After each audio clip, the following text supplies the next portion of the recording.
I wanted you to know, because there's a debate about whether or not the Emergency Manager Act will be on the ballot. I'm going to be handing this over to Mark. He's going to be talking about some topics, and then we're going to be opening it up to question and answer. Chairman Mark Ouimet's from the Ann Arbor area.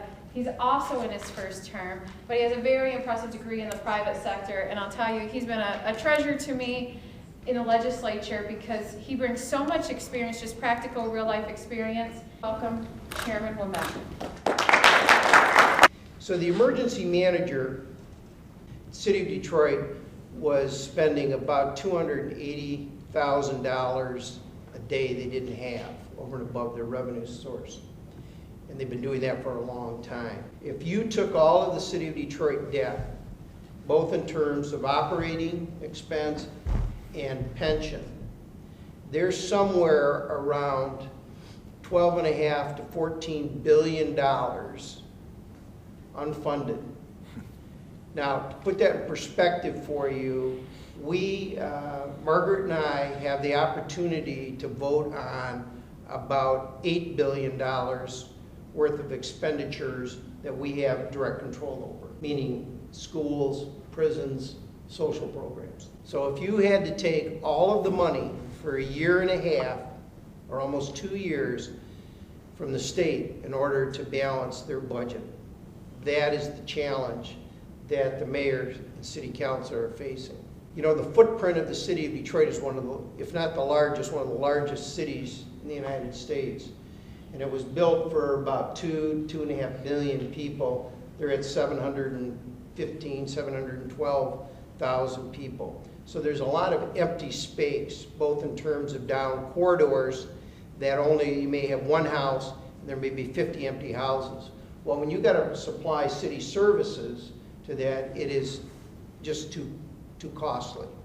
So we're working on setting up a lighting authority, streetlights, that we can wean away from the city, take that as a separate entity, and start to really downsize the physical footprint of the city. One of the challenges in the school districts is Highland Park. In 2009, Highland Park school system had about 3,000 students. Today they've got about 850.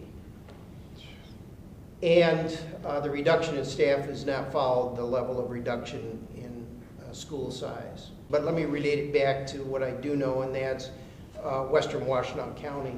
And this is kind of a generalization. Our students get about $8,000 a year per student. The school district of Highland Park is getting, right now, with the federal aid to it, is getting about $14,000 a year. Now, we did get to a philosophical issue because we were challenged with, is this an issue of more money to resolve the problem, the educational problem in Highland Park?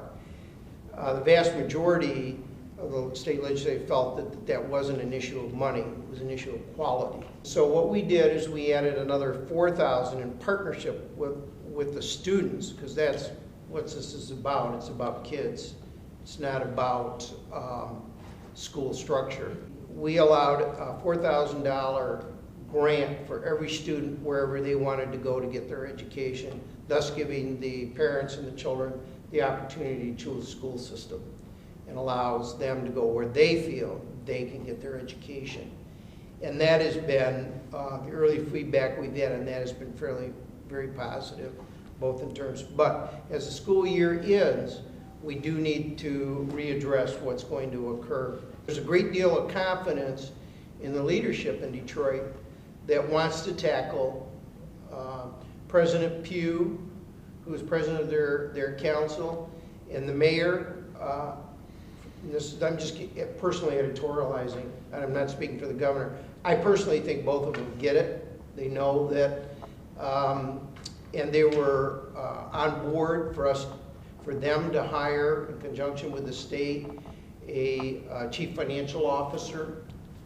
And I think that they've put themselves in an opportunity now to start looking at all the issues that are on the plate to bring that structural cost down. that has been so challenging for the city.